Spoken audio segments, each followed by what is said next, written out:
Yo, people, welcome back to the YouTube channel. You already know what time it is. It's time for another episode of All You Can Eat Chelsea. I know we wasn't here last week, you know what I mean? But we're back, and we're back after a big win because Leicester City was conclusive. It was expected. This one has blown people away. Do you know what I mean? It really has, including myself. So episode number 193. Just about got that in there. Do you know what I mean? Welcome to the cast and crew, the boys that we love the most. Miz, how you doing, brother? Welcome back. It's good to see you again.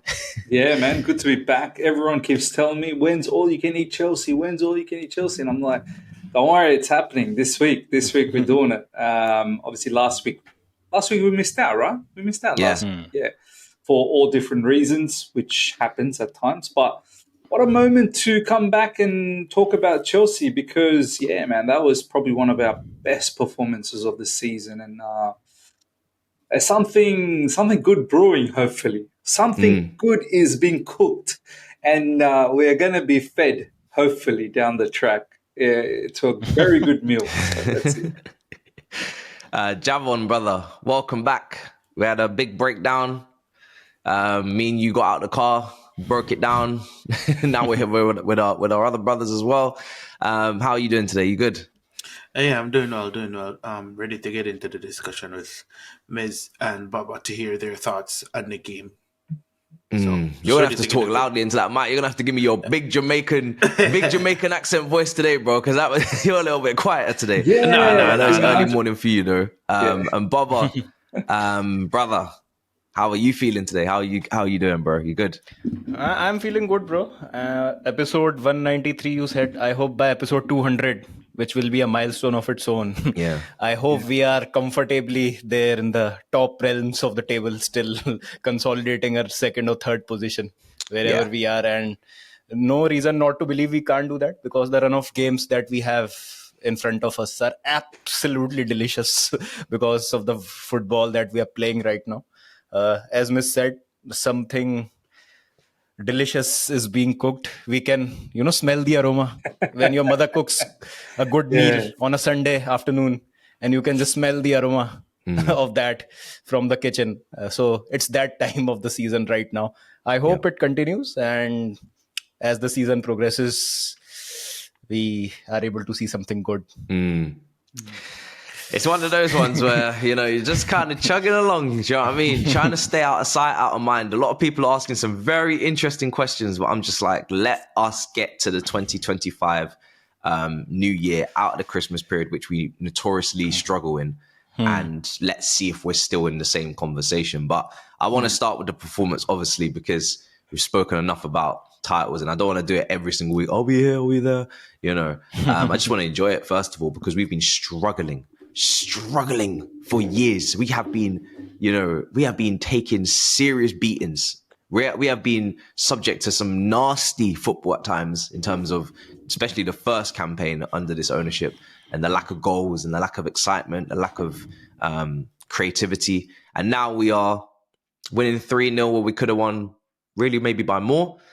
And the standout players for once are maybe the defensive players in terms of the actual clean sheet, the lack of errors, Caicedo, Cucurella, the amount of pressure they're under this season, the amount of money they cost, and they are just playing at an exceptional level. And a few weeks ago, Miz was tweeting about 150 million. I was like, yo, calma.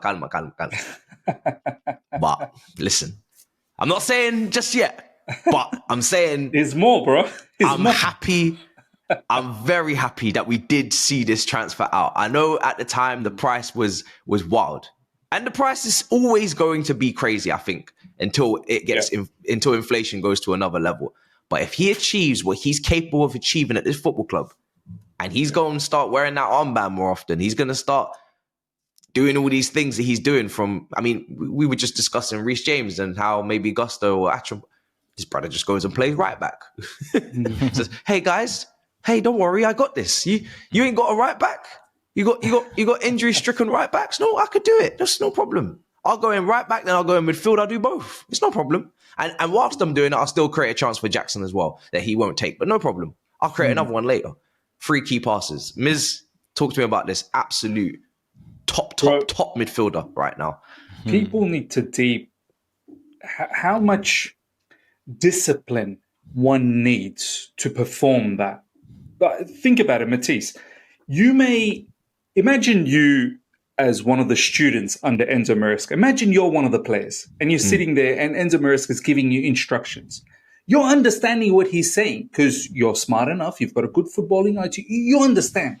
It's one thing about understanding what he's saying. It's a total different game to go out there and actually execute what you just understood.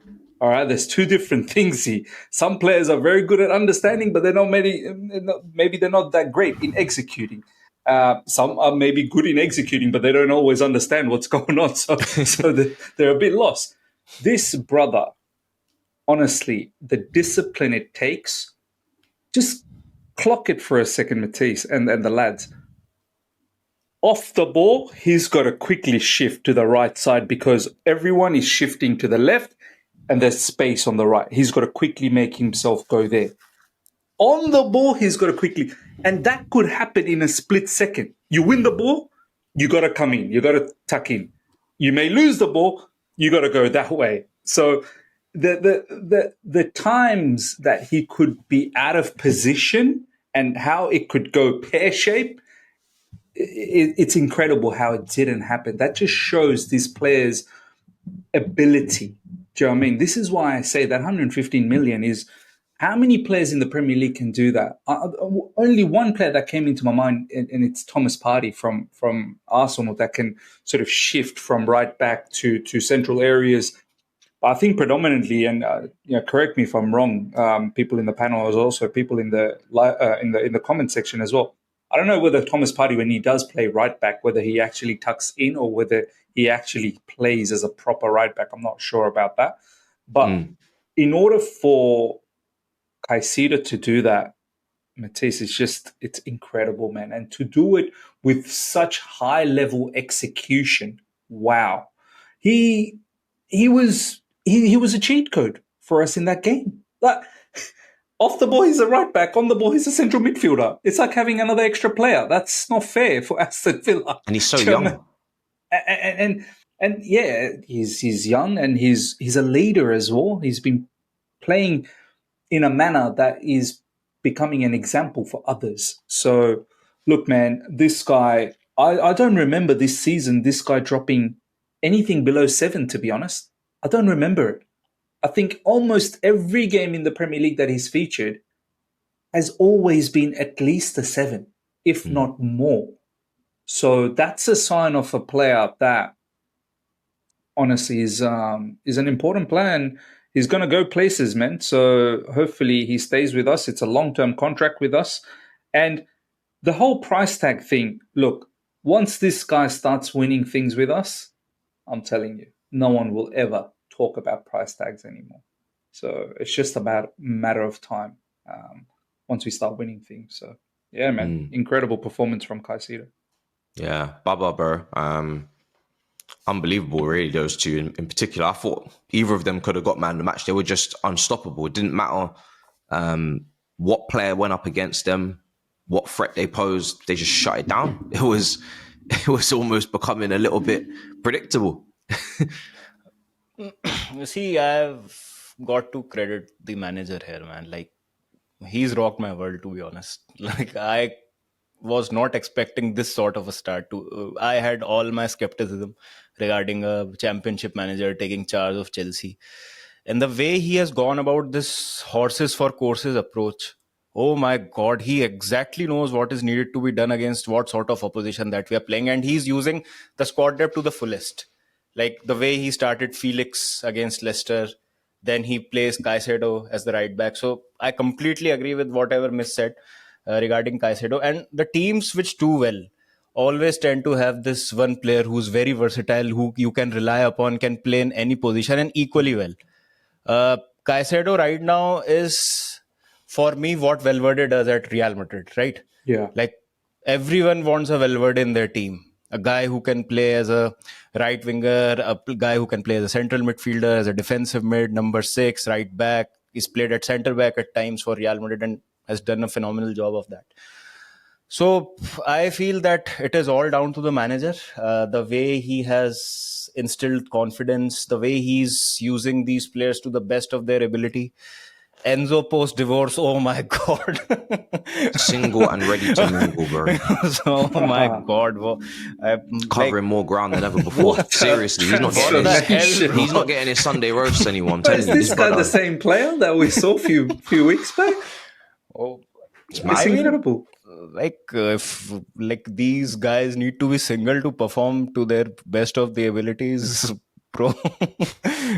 I think we had discussed this, Matisse, that we need to sign players who are married Yeah, and we who are did. in a relation. Yeah. I think it's the other way around now. We need to sign players who are single.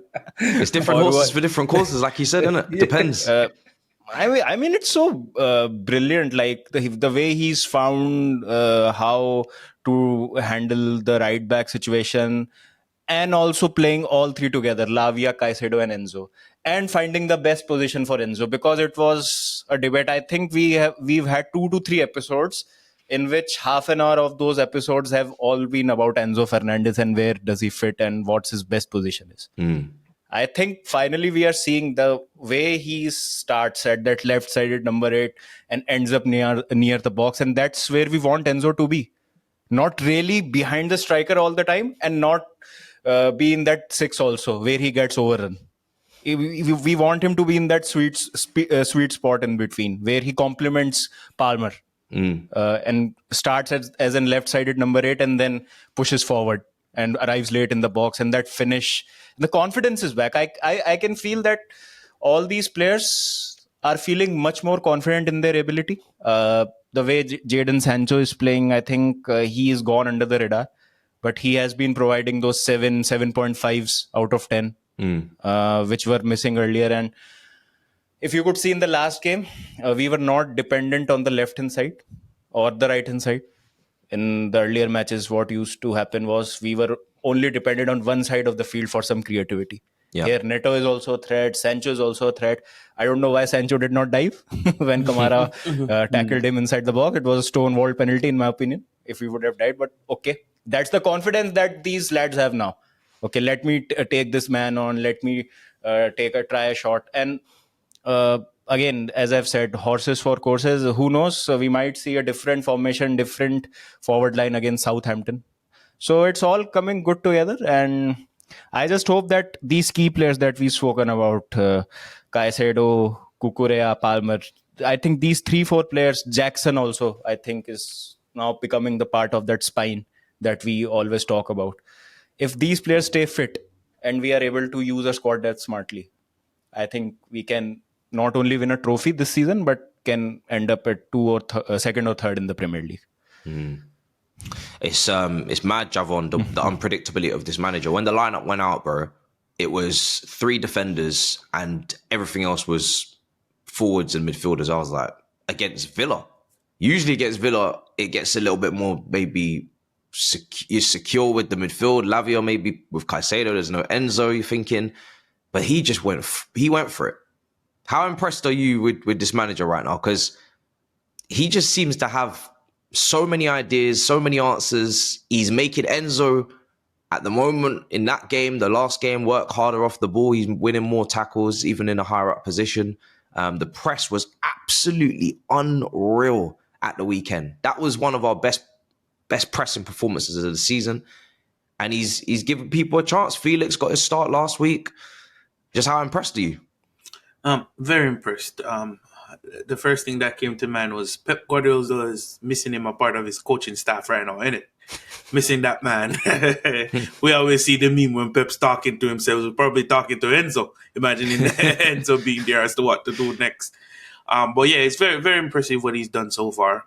I know Cucurella inverting goes to Poch's credit, but the way he's done it this season, I think it's a bit different because he's not solely inverting, he's also overlapping.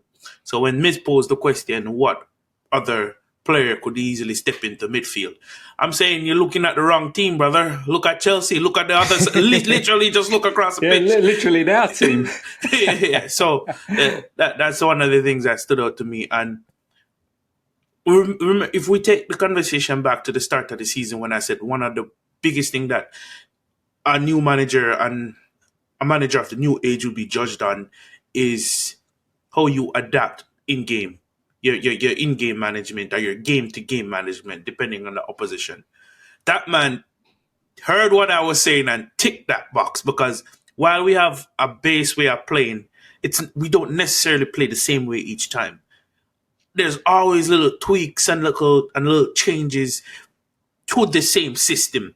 From the naked eye, you see, oh, we're just playing the same system and we invert a fullback. But each time, whoever is inverting has a different role. Caicedo didn't necessarily pass a halfway line. Caicedo didn't necessarily take up a Gusto role where he's up there trying to play as a striker, But when other people has inverted, i.e. Gusto, he's up there alongside the winger. So there's different ways that he's done it. And to find a solution with Enzo Fernandez, when everyone in the fan base was like, okay, Enzo doesn't fit. Let's swap him with someone from Real Madrid. I think there was too many links. Where's all of that now? No one wants to sell Fernandez. You understand? So to see his tactical know-how and how astute he is tactically is refreshing, comparing from the terrorism and the gung-ho and the vibes football we played last season. So now everybody knows their role. Everybody has different roles to play. And this is telling me that, hey, if you have the tactical IQ, like Miss said, and also the physical ability to match it up and carry out what he's asking you for, you're going to be a top player, because that means you can play in any system. Yeah. A couple of things, just Matthias, quickly. I want to touch on which Javon just said, which is very, very interesting. Finding solution. We saw a few weeks ago, Malo Gusto was playing in the half spaces and he was getting a lot of room, and all of us were saying, why is he the free guy? Because everyone else was covered. Cole Palmer was covered, and opposition allowed Malo Gusto to be the free guy, right? And it wasn't really working out, because Malo Gusto is not necessarily a number 10. He's technical, no problems. He can receive a ball. He can, turn and whatnot. But his final third execution is not of a number 10. He's a fullback, right? I'm pretty sure Enzo Maresca has seen that over the couple of weeks that sort of situation took place. And he thought, you know what? I can't continue in that manner. I need to tweak something. And boom, solution. Caicedo comes in as a right back. He goes into central midfield whenever the ball's not, whenever we have the ball. And then he's sort of put in Enzo there instead. Instead of Malo Gusto, let's have Enzo there. But I think one of the biggest thing, and this is the second point, right? Finding a solution. And now the second point is man managing. The way, I think all of us knew with Enzo Fernandez what he can do on the ball. We all knew what he's capable of doing on the ball. We've seen that. Our biggest issue with Enzo Fernandez was that, brother, you are not running hard enough. You're not covering ground. You're not winning your duels. You're not winning those second balls. That is becoming an issue for us in midfield because we're getting ripped open. The way Enzo Maresca has sort of instilled that back into his game, and I know we joke about the fact that he's separated from his missus, all of a sudden he's a free man. I'm sure that might have played some form to let him be a little bit more free, because having personal issues in the background doesn't help you in the football field as well. If you've got personal issues, that kind of stuff kind of clouds your mind. So obviously that might have played a little bit of impact from sort of having a better personal, feel. But I'm pretty sure Enzo Maresca must have sat down with Enzo Fernandez, and said, mate, you got to win stuff. Because honestly, lads, it's night and day. A few weeks ago, Enzo Fernandez is getting dragged left, right, and center. And now he's winning duels for fun.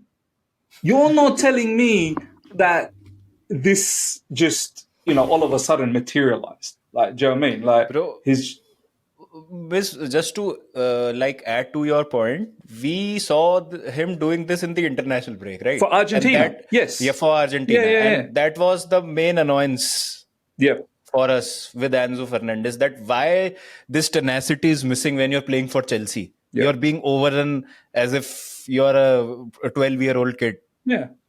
So I think that has to do something with the position that he's playing in now. And I think he has been shown some confidence, or he's been given some stick by the manager. It has to Either be. way, It has to something be. has gone down behind the scenes in the positive way. Yes, correct. Correct. Yeah. Something must have happened like for him to all of a sudden now completely understand the role. You look at João Felix as well. João Felix, he comes off the bench. He's working, man. This guy's working now. Do you remember João Felix the first time when he was at Chelsea, lads? The guy was just give me the ball. I'm not going to work off the ball. Now he's understood after missing, 4 or 5 games in a row in the Premier League, completely not even being used. Now he's finally understanding how important it is to win duels off the ball. So kudos to Enzo Maresca to be able to manage the way he is, man. These players are understanding, they're developing. Like we all can see it in front of our eyes. Each of these players are actually developing to better players. What I like is that, obviously, when you get these type of managers, we talk about what they're going to do systematically, what they're going to do on the ball, how they're going to play, what's the style, is it going to be fun to watch? Where it always comes down to the basics again. All these managers demand the basics again.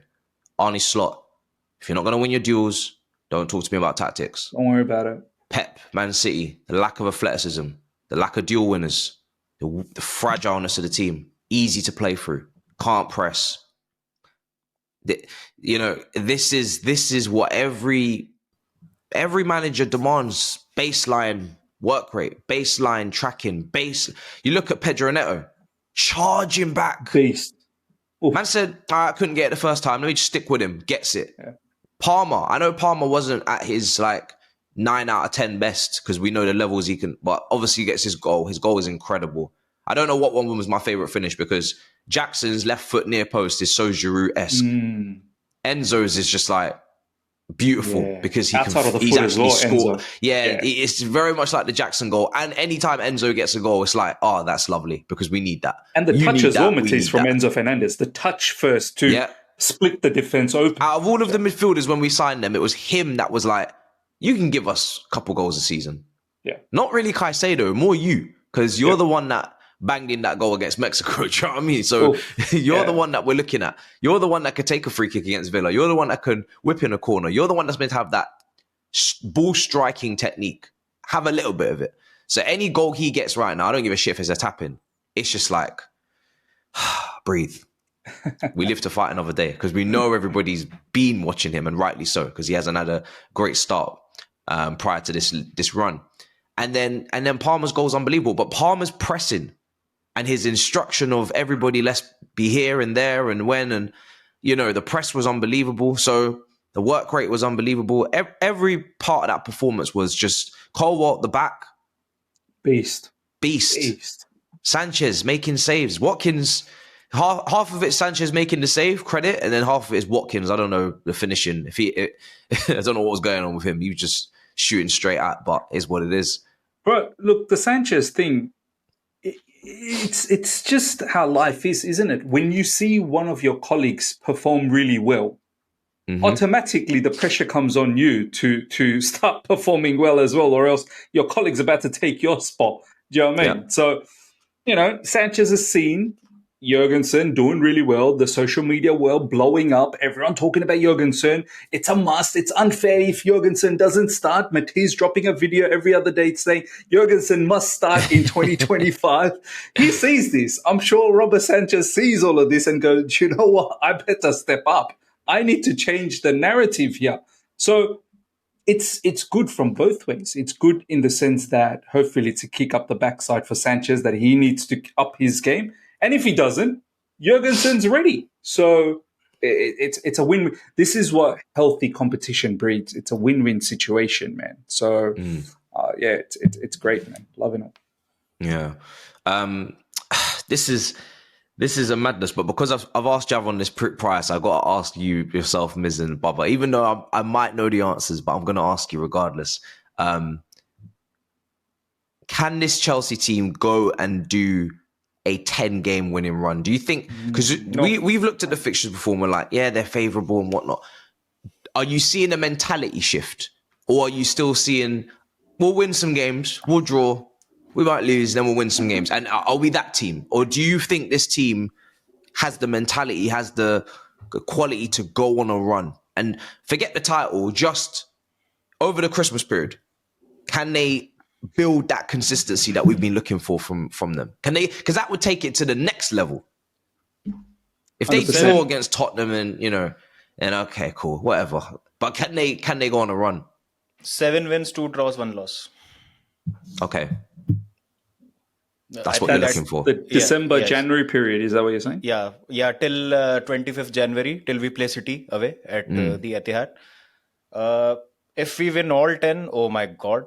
But the thing is, with this goalkeeper, I believe it's going to be an issue. I don't really trust this goalkeeper. Every game, we are not going to score 3 to 4 goals. There will be games in which we will have to grind out a 1-0 or a 2-1. We have this bad habit of letting in a goal when we really don't need to. Leicester is a prime example of that. 2-0, comfortably you're winning. In the 3rd or 4th minute of added time, you let in a penalty. Another 2 minutes to go. If you remember the Sheffield game last season, I think it's the prime example of that. Burnley game last season.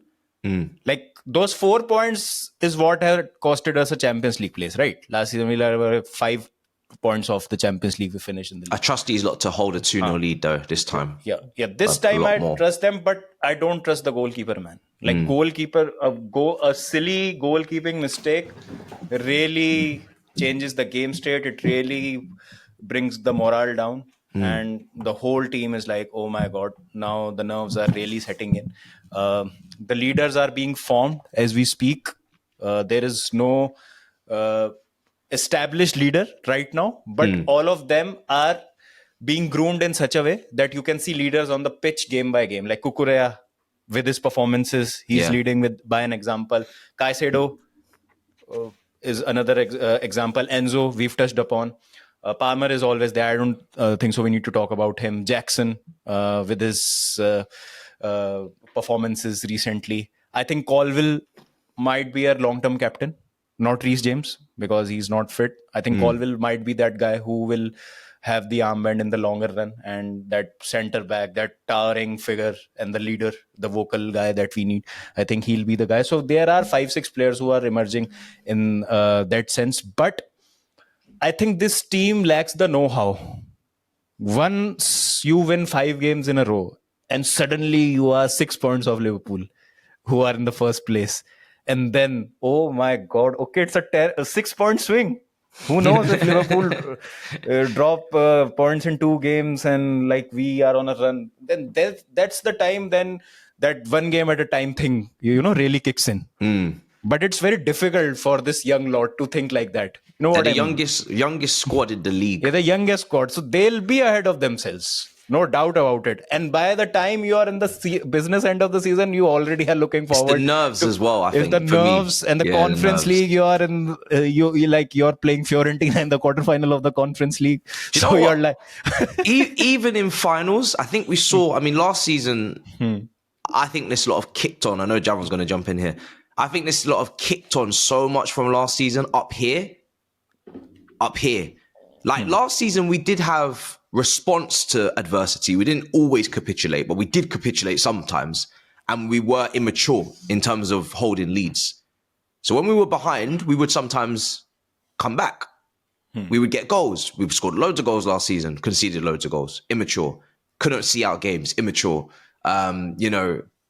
Just there was definitely clear signs. This season, I'm seeing more maturity. I'm seeing a little bit more definitely more know-how. But yeah, nerves and finals and big moments and big games, and that is where this group have still, in the long run, that's where they've still got to go to that next level. But if we're talking about last season to this season, this is very, very good progress. Very good progress. Like, you can proper plot it on a graph and it looks real good. Go on, Javon. Yeah, I was just about to kind of go the other route with what Baba is saying. While it is a concern, I am not too concerned because we've seen where Maresca, this is what having an authoritarian coach does for you. Remember, earlier in the season, 50 plus players. No, I'm working with 24, 25. Oh, war against the fan base. You all told me that this would affect the team. I was the only one that said no. Based on the coach we have, he's going to say, listen, we cannot control what's above us. We're going to shut the noise down once it comes to the dressing room door. When it gets to the dressing room doors, you follow what I say and we move. We keep it close-knit and tight and we keep the squad together, right? Now, based on what Matisse says, we have some players in the squad that have learned from the capitulation against Liverpool last season and some of the negative performance when they're in important games last season. If we are thereabout, I'm not saying the inexperience won't affect us in some sense. I don't think it's as bad as Baba's kind of saying it could be, only because we have that coach as a figure. We have the coach to say, listen, yes, most of you guys have never been here before, but this is a time that we rise. We put things in place. It all comes from the top. If Maresca is saying we're not in a title race even when we're 3 points off, I'm believing this man.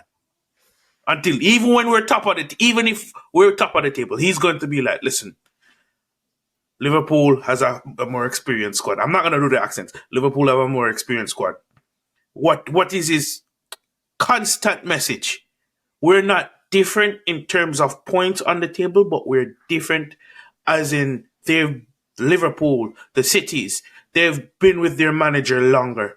And when everybody says, oh, Arne Slot, he simply debunks it and says, listen, they're in a different way, but they still have players that has been playing for the club, title-winning players for longer. So I expect this coach to humble these young people that probably get to giddy, i.e. people like Madueke, i.e. people like Gusto, getting happy. Oh, we could go for the title. No, brother. We compete. We take it game by game, and we move. So the timing of those words, though, is very much. This is why I always say results over everything. Mm-hmm. Results.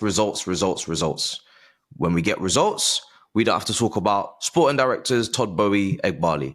When we get results, you can say that the team's not ready because Man City, Liverpool, and whatnot. You say that when we're not getting results, like I heard last season, you're in hot water. Mm-hmm. You say that Chelsea aren't ready to win. When you're not getting results, you're in hot water. Results. That's the key. But here's the thing. It's also, I agree, definitely. But it's also what the progress of the team is looking like. Because last season, I think not only the results made us so angry, is because week in, week out, we couldn't see a style of play. We didn't see structure. We didn't see leadership.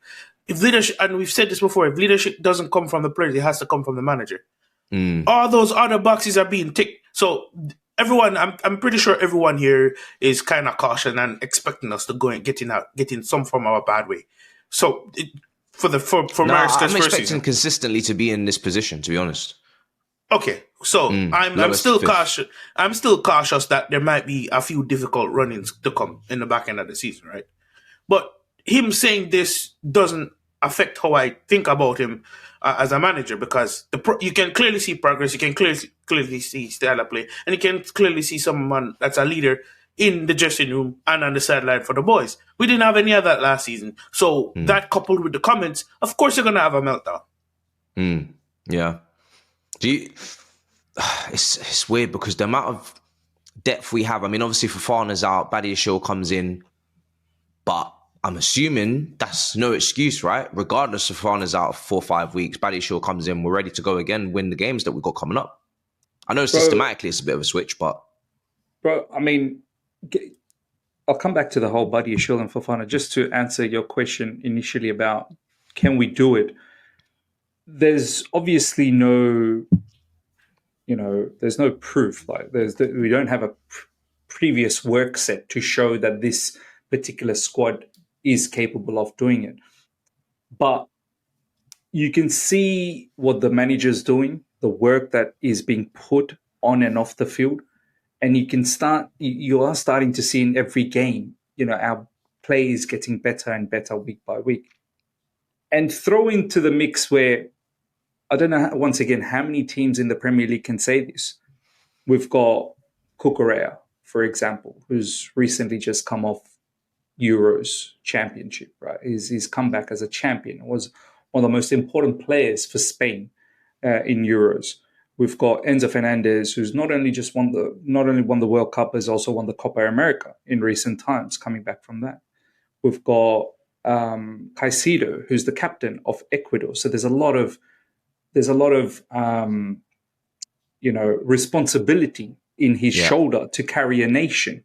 We've got Cole Palmer, who's a very important player for England and is probably one of the most talked about player at the moment for England as well. We've got Levi Colwill, who's becoming a mainstay at England's backline. We've got Pedro Neto, who's also becoming a very important player for Portugal. And Pedro Neto has been around in the Premier League for a long time. So we've got the characteristics, I feel, to put together a good run. We haven't seen the group do it before, but I think we've got good characteristics, plus a manager who I know at the end of the day, he's won the championship. I mean, Vincent Kompany won the championship as well, and then he got relegated, but he didn't have the same team as Chelsea, right? Enzo Maresca is a far superior tactician, in my opinion, with this Chelsea team, and also he's had experience in winning a league, albeit championship. So I think the characteristics are there. I think the ingredients are there. But as Javon has said, and there's also what Baba has said as well, I think the primary objective at the moment, and I say this at the moment, is still top four. I've recently changed my expectation because once you see new evidence, you got to start changing the expectation. We are definitely in the thick of things of being in the top four. We are well and truly in that competition right now. But let me make one thing clear. If by the end of January, somehow we are sniffing it around Liverpool's backside, as Matisse has said it multiple times in the Big Six, we are not a fan base that sits down and stays quiet and stays scared.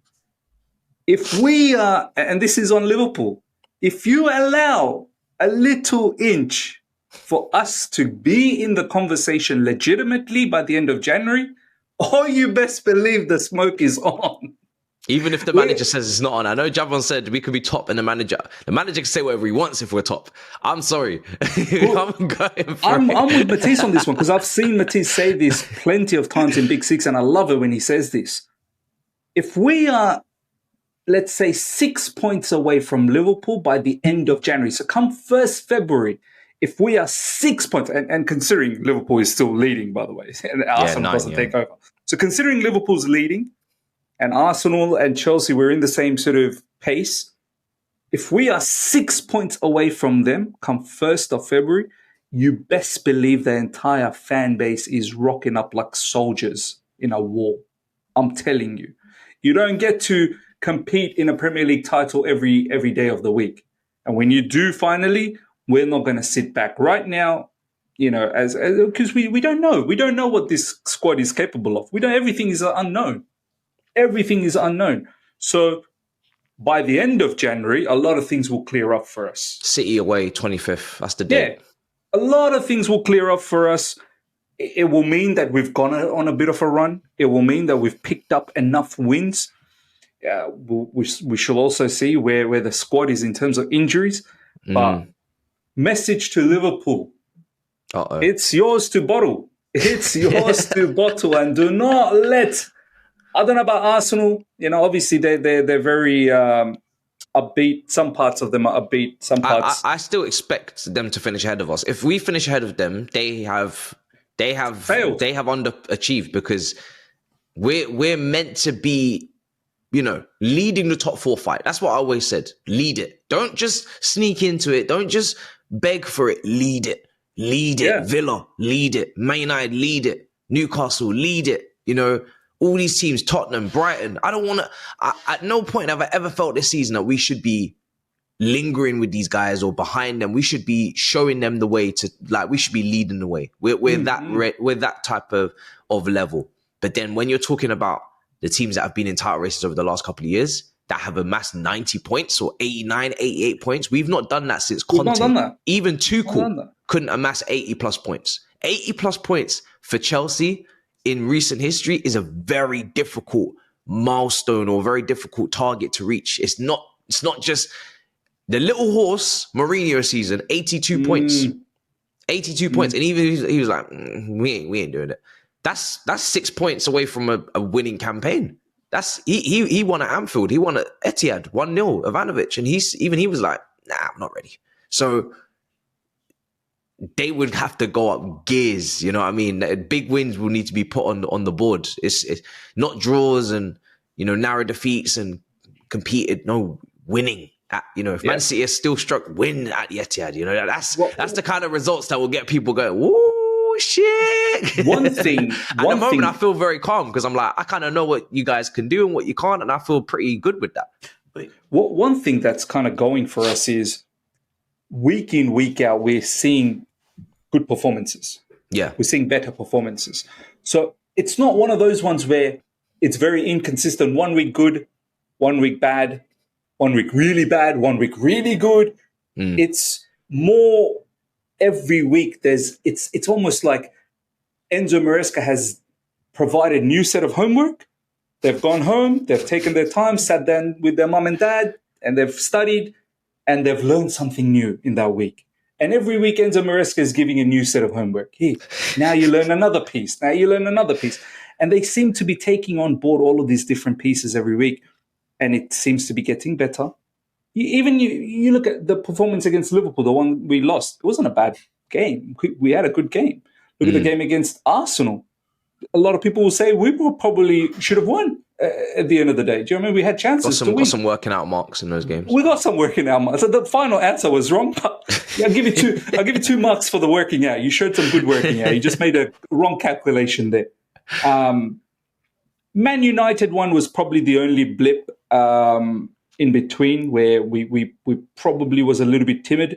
I don't know whether we got a bit phased out by the whole scenario of Ten Hag leaving and it was Van Nistelrooy. I don't know whether all that played a little bit of part. Maybe it did. But bottom line is we're getting better and better. And this is why it's important. You know, this upcoming match against Southampton, it's no slip-ups. Because if there's a slip-up, then we come back next week and it's a different conversation, right?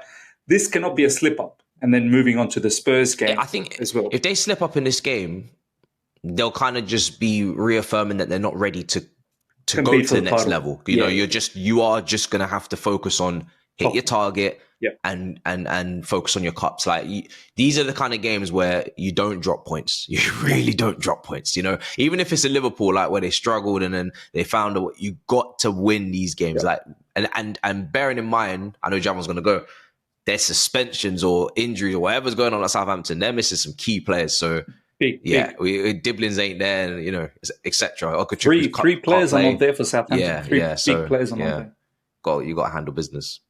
Go on, Javon.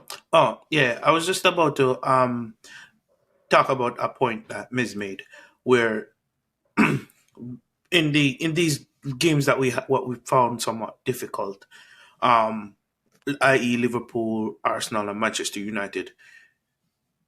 If we really take a step back and look back at the game, we were never angry about the opposition. We were all frustrated and annoyed at ourselves. When you can get to a level of that quality where you're saying, you know what, this is on us, because I think we can all agree we didn't play nowhere close to how we started the season. And I was definitely saying on my channel that we shot ourselves in our own foot, whether it's a speed of play, whether it's Palmer playing deeper, whether we saw them doubling up on Palmer and we didn't try to make another attacking player free to kind of benefit from 2 players being out of the game. We were critiquing ourselves. And we've seen now that Maresca may have found a formula in adding that extra midfielder that can get out. So if you mark Palmer, Enzo is going to be free, who's also creative. You understand? So the fact that we were not annoyed at the opposition but ourselves is saying to me that, hey guys, whether we get there or not, whether we challenge for title or not, has nothing to do with whoever we play this season. It's on us. I can even take you back to the City game. Everybody's looking at that saying, you know, if we had played some wingers and actually attacked them with pace, we could have probably gotten something out of that game. because City weren't the greatest in that game as well. Liverpool, I'm annoyed. Majority of the fan base is annoyed with Robert Sanchez, right? Because Sanchez stats, you can say why we lost the second goal so early after scoring, because you could kind of sense a comeback brewing against Liverpool. So all in all, I guess what I'm saying is, because we were annoyed at ourselves and at the opposition being clearly ahead of us quality-wise, then we've got to take a step back and say, you know what? We got a good team here to go on that run. We got a good team here to make that 80-plus points. You ask me on Sunday, 75 for you, Mark? I want 85. I don't see why with proper squad rotation and a manager that has shown to improve week in, week out, whether on the tactics or the squad, or you see these players being improved week on week in, why we can't ask for more. We keep raising the bar and these players keep achieving what we expect from them. So, yeah, I could be over optimistic. We could slip up against Southampton, but then again, we could slip up against Southampton and none of these others team pick up points. Yeah, and then we're right back in the same conversation we were just now. Yeah. You understand? So, and that's another thing as well. Last season, I said to you, I don't want to look at others and say, okay, others are giving us a pass because they're slipping up. If it's a season like this where 90% of the time we're taking care of business, hey, I can allow for 10% of the time where them slip up and we take advantage of that and move, you know? Yeah. Yeah, no, I agree. I think last season it was always, what are they doing? This season it's just focus on our match, win our game, looking good. Table looks good. You know that the table is going to look good at the end of the weekend, regardless of what everybody else is doing, or don't care. Just handle your own business. So yeah, it's refreshing. Baba, Southampton, what are we doing? How many changes are we making? What risks are we taking? Because I think, is it Jackson and Neto that could be up for suspension? I can't remember if it's Neto on that as well. Yeah, but Jackson and someone. Press conference is Neto? Actually in the few. Neto? Yeah, it's not far away. But Neto, he's always protected anyway, so maybe that doesn't even matter so much. But how many changes would you make for Southampton, bro? I think Fofana is a forced change. Fofana goes out. You know what? I wouldn't want to make too many changes. Southampton, I think whatever system we play, we should be beating them comfortably.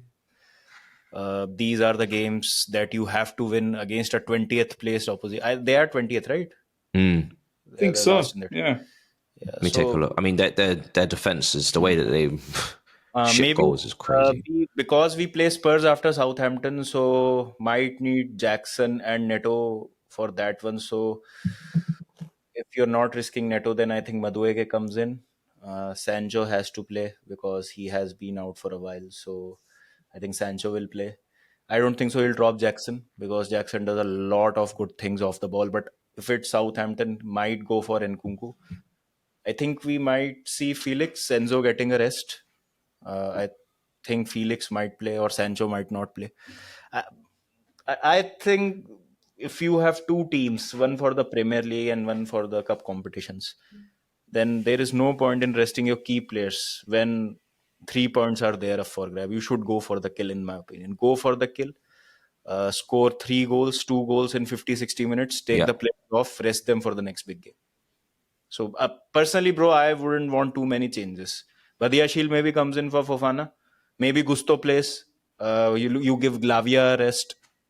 Or Enzo or Caicedo, one of those gets a rest because you need your full team against Spurs. And this is a good time to play Spurs also because they are also, they have been... They've got injuries. Yeah, they've got a lot of Anthony injuries. Taylor's refereeing that game, by the way. Oh, man. That's just been confirmed. So that's going to be fun. He's going to obviously want to be the main guy. Bro. Me personally, I don't think... I don't want to make too many changes, but I think some of the changes will be forced.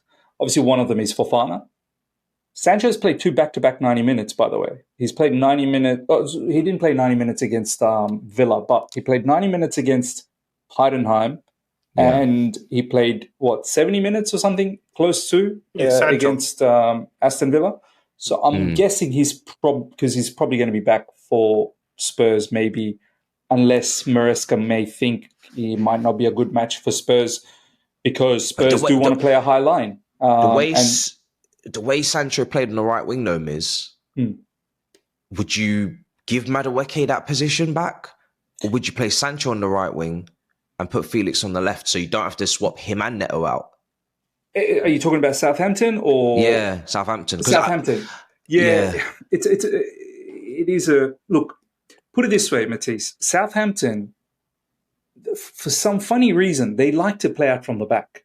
They're not capable of doing that, but they love to play out from the back. They make hell of a lot of mistakes playing out from the back, and that's how they ship a lot of their goals. So if they want to play out from the back, and they generally don't want to play with a high line, they don't play with a high line. They just like to play out from the back and then slowly move forward. But it's not necessarily once they move forward that's it. They play a high line. They always want to. No, they don't do that. They don't want to press. So I'm thinking this is a game where, I don't know, maybe Sancho plays. Who knows? Maybe Sancho plays. I'm just thinking right now out loud. And maybe Sancho doesn't play the Spurs game because Spurs actually want to play a high line. And in that scenario, you want to have pace in behind. So both Neto and Madueke is probably going to play against Spurs. And in this game, obviously Neto, we don't want to risk him getting a suspension. Madueke will have to back up again. So it'll be Madueke and Sancho, I think. Mudryk, anyone against Spurs? Yeah. Anyone up for Mudryk? Does Mudryk get a shot against I'm still Southampton? not thinking to start Mudryk in Premier League games. He hasn't moved that needle for me yet, where it's like you can be trusted to start a Premier League. Not even trusted, but I just feel like there's too many people ahead of him. I think Madueke, he'll come in for Neto. Neto. The manager clearly trusts him. Yeah. Trust is a big word. Trust. Felix is knocking on the door in that left wing position after the Leicester game. He didn't get to play at the weekend. Felix will be one of the 10s with Palmer. So this might be a situation where we would play maybe with a single pivot. Do you know what I mean? Do you think we could rock up at Southampton again with 3 defenders and go the rest? Remember what we did against Leicester? We played with a single pivot. We played with only a lone midfield, and everyone else was thrown up. Enzo Fernandez was thrown up. Everyone else was thrown up. João Felix played in that game as well, along with Nicholas Jackson. So it could be a scenario where Nkunku will probably get a game here, because Jackson's obviously played a lot. He's also 1 game away from suspension. Nkunku will probably play. Romeo Lavia might not play. Caicedo will probably play as the deepest midfielder, proper midfielder. And then we might have a João Felix up front as well, because I just get the feeling Enzo Maresca might look at Southampton and feel, once again, just like Leicester, I don't totally rate you as an attacking unit to hurt us. We've got enough quality in the back to ensure we don't get done by you guys. You don't have, individual brilliance. Dibbling, for example, he's not even. He's not playing. Yeah. He's one that could potentially hurt us, and he's not even in. It might be a lot more attacking players, but all of these attacking players are now working equally well off the ball as well. So we're not missing out on much anymore. Do you know what I mean? João Felix, the way he worked so hard against Leicester, off the ball become a defender, on the ball become an attacker. Simple as. That's the equation now. Everyone is a defender, everyone is an attacker.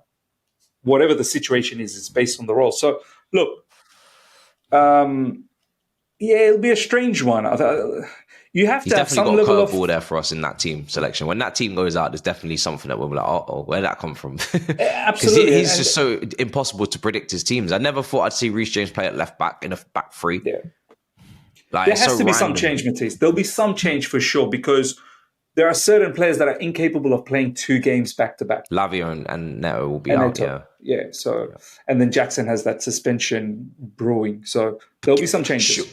Surely though, because Jackson's durable and he presses really well. And like you said, Southampton are there to be got at in the first phase. Surely he could say, Jackson, listen, mate, let's show some maturity. Yeah, don't get that yellow. Why are you? It's not like I got Caicedo on a booking and he has to get into challenges because he's got to stop transitions or counters, and he might have no choice to pick up a yellow. Defenders have no choice sometimes. You as a striker have a choice.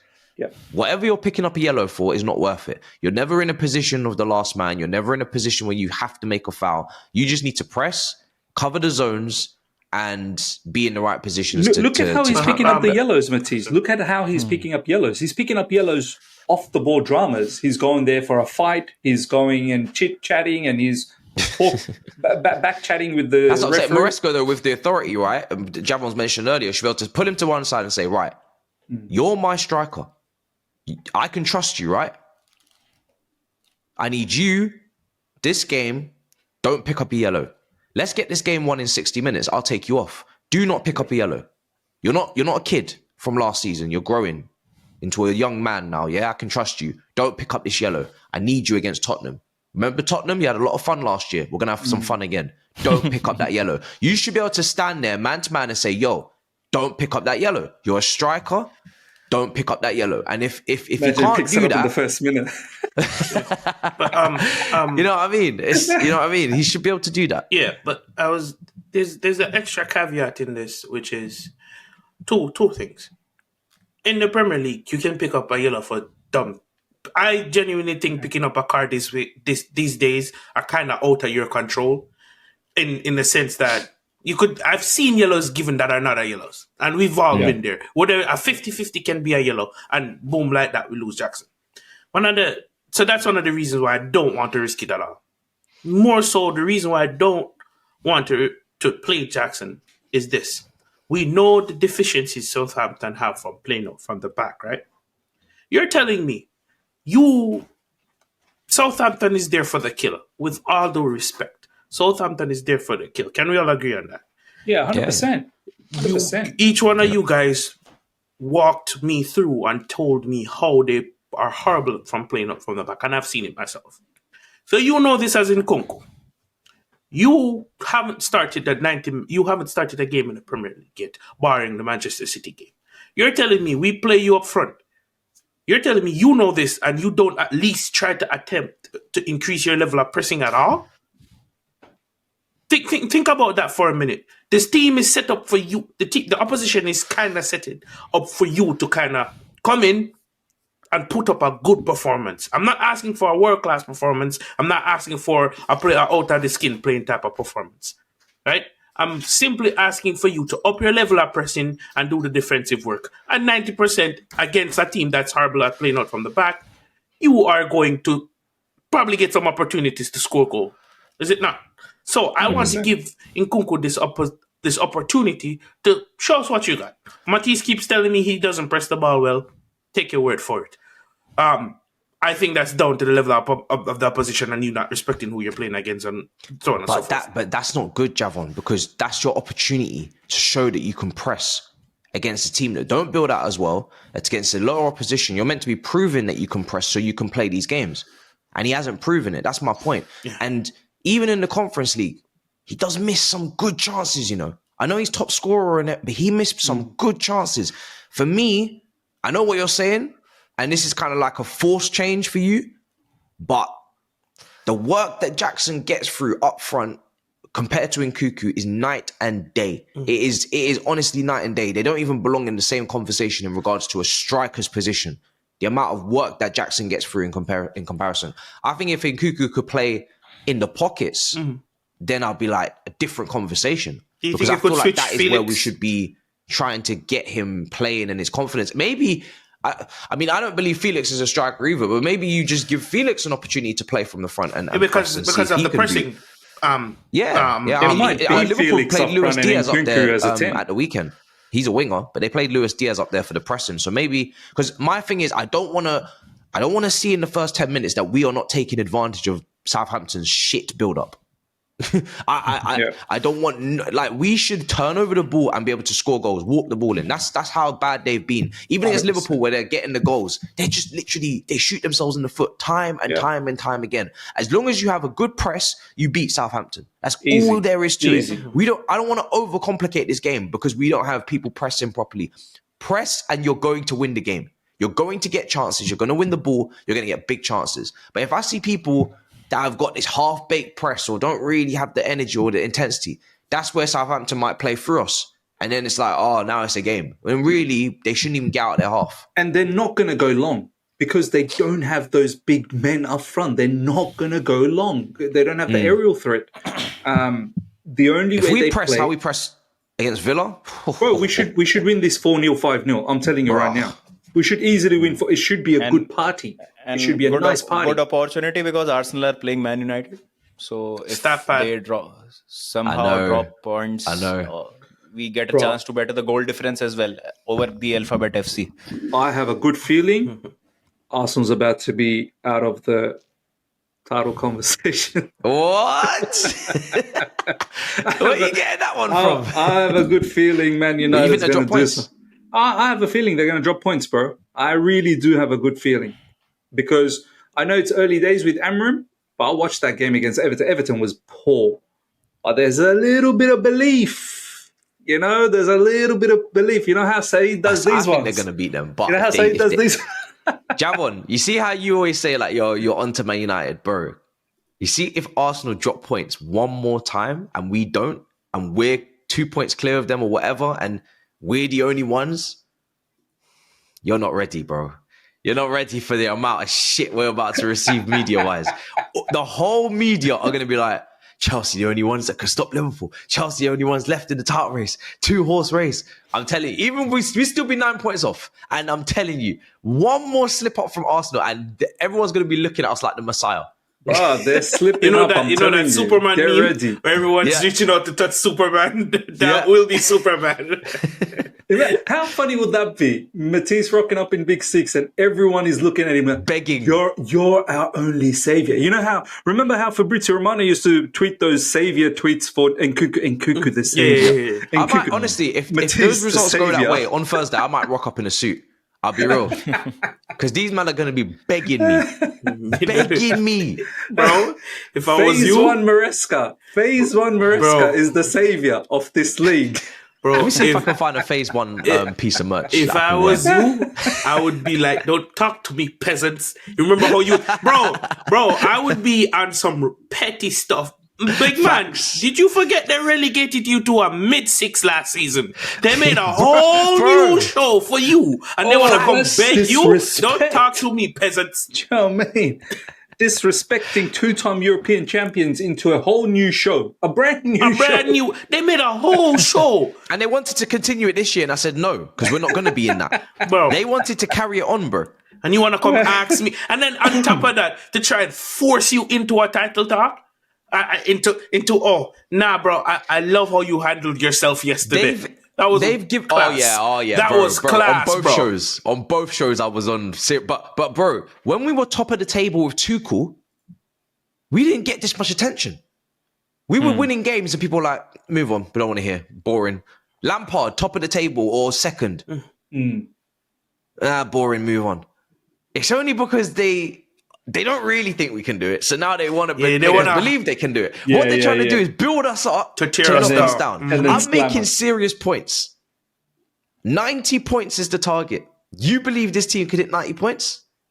Bro, you're a better man than I. Because all those receipts from blue billion-dollar-pound bottle jobs to Caicedo was never worth that money. To Enzo's a scrub. To your entire team is a bunch of waste of money. I said if Enzo doesn't make it here, he goes to Real Madrid. He could play for Real Madrid. Right? That was always my stance. Like, cool. He might not make it here for physicality or for systematically or mentality or whatever, but he could play for Real Madrid.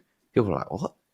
Bro, I rate the guy. It's just he has to perform for us because we ain't got time to play games. But he could play for Real Madrid. Bro, Real Madrid.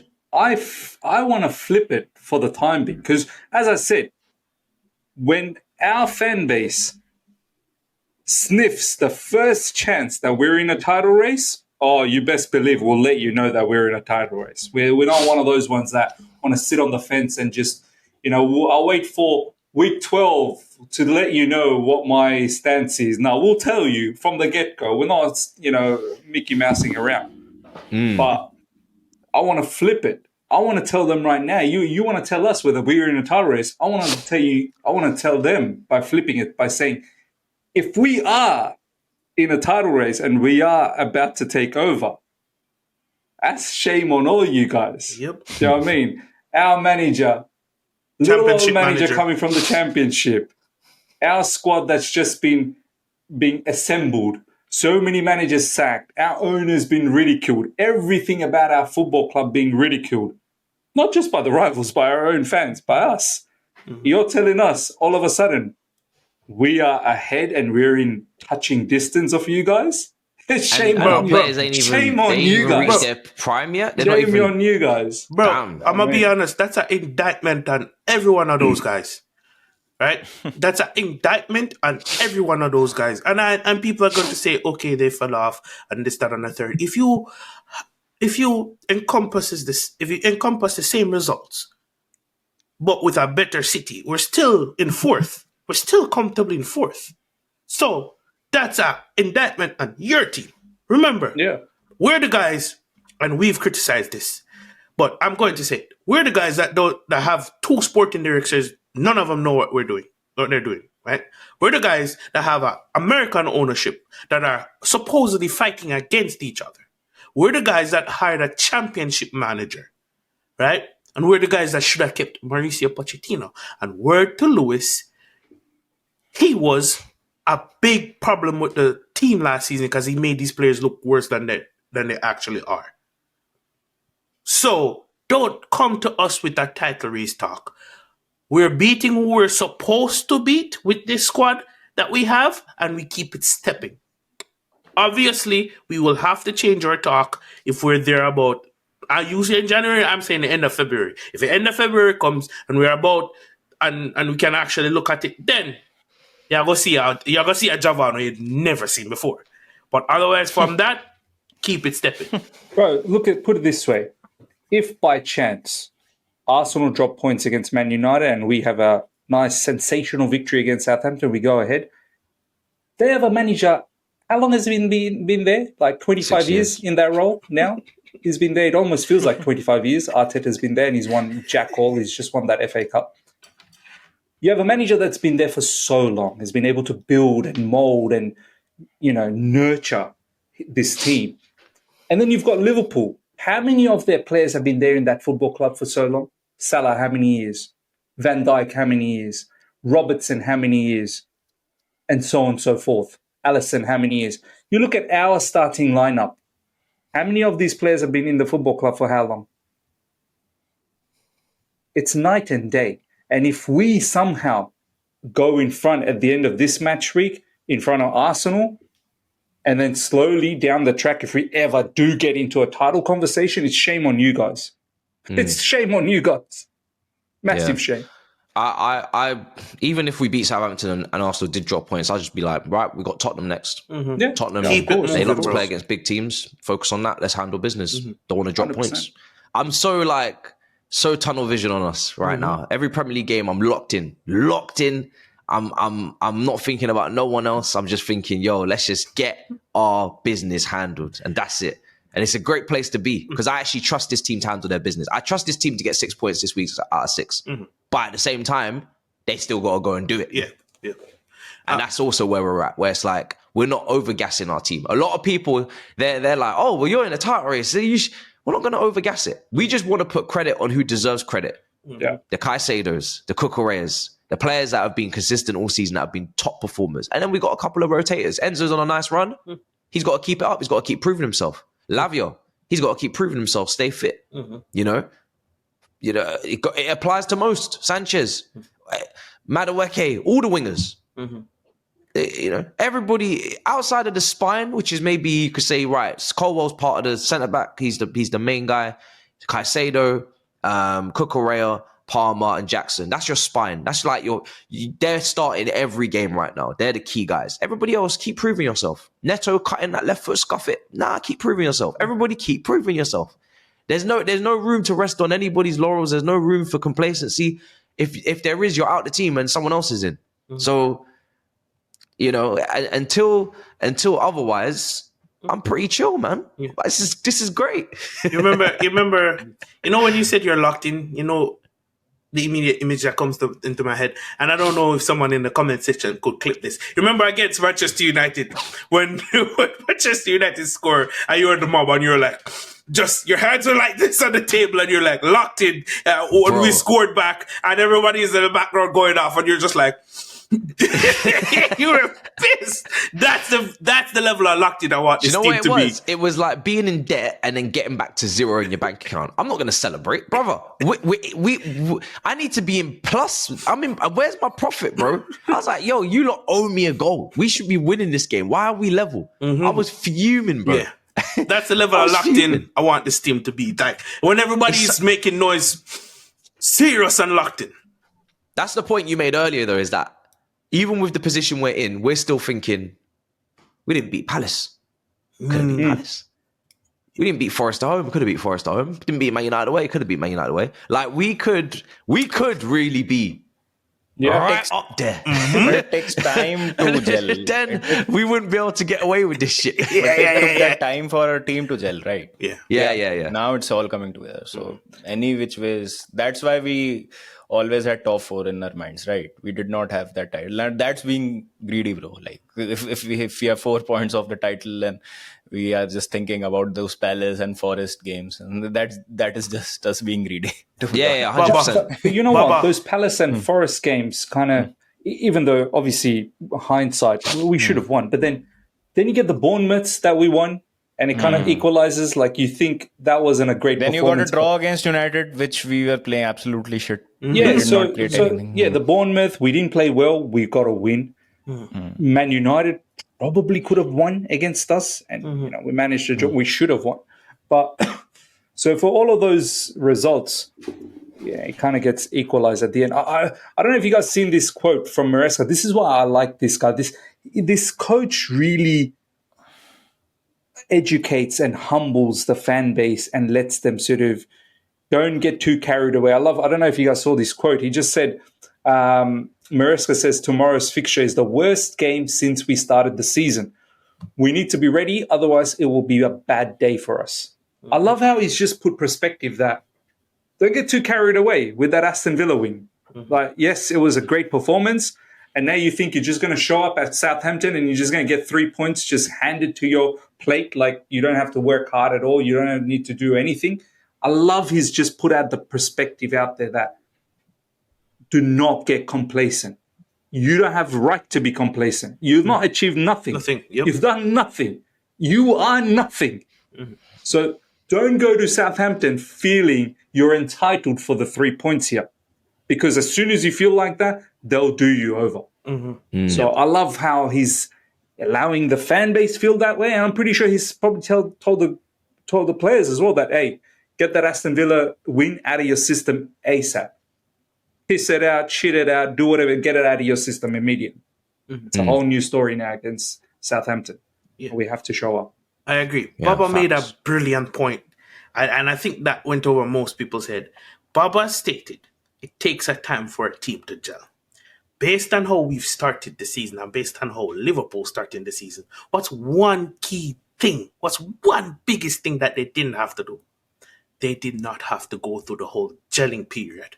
Players getting used to playing with each other, because remember, they made one signing, and that aspect is why they're ahead of us right now. That, and of course, the players that's won the title before, but they don't have to go through that gelling period, and they didn't have to learn a totally new system. It's a tweak to their system that they've been playing on the club. Versus us, new manager, you have to go through the gelling period again and have to go through a whole new system. So let's say we finish the season second. You could chalk it up to Liverpool being ahead of us because of that very key important factor. Yeah. So I think that's a huge point that Baba made.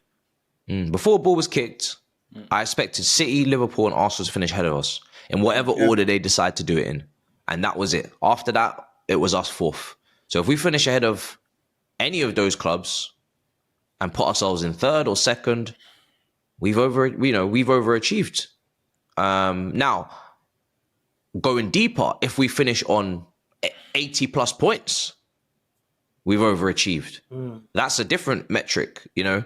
That's even more impressive than the position, because the points for me is always what I'm looking at, because we know 90 points is a title.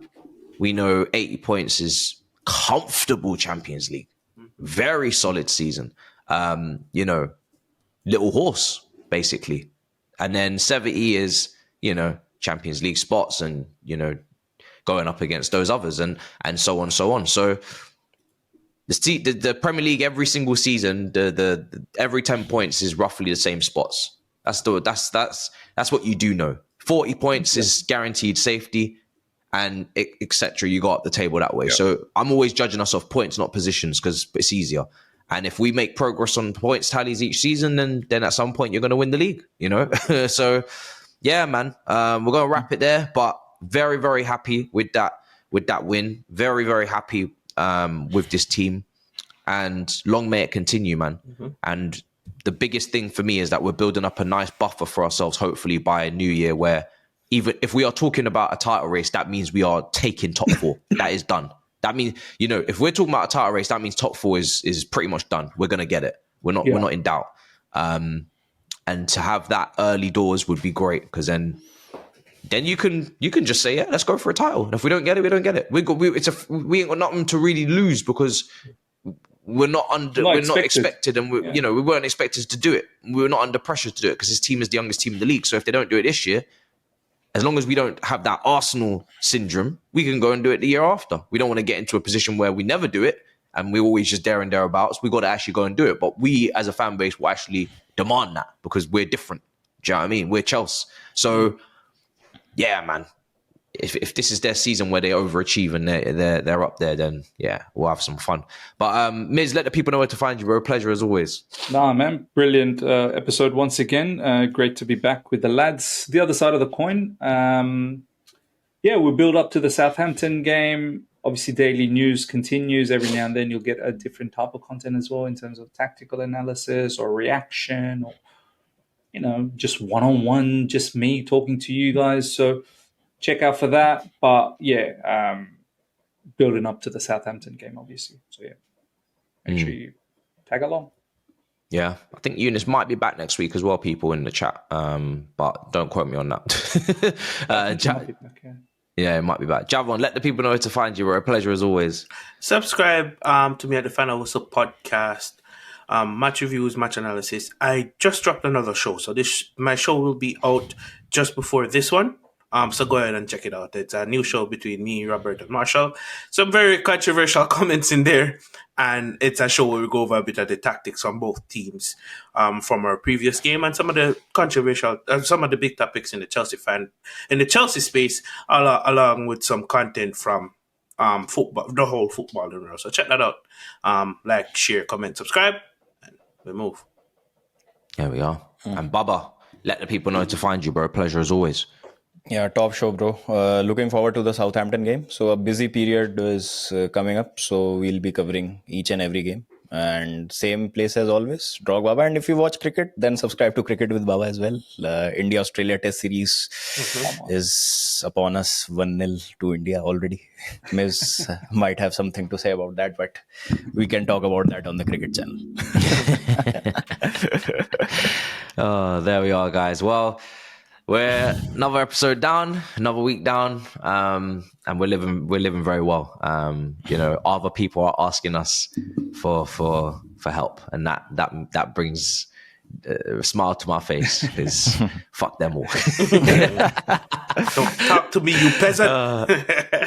Facts. Don't ask us for shit. In a bit, people. Peace.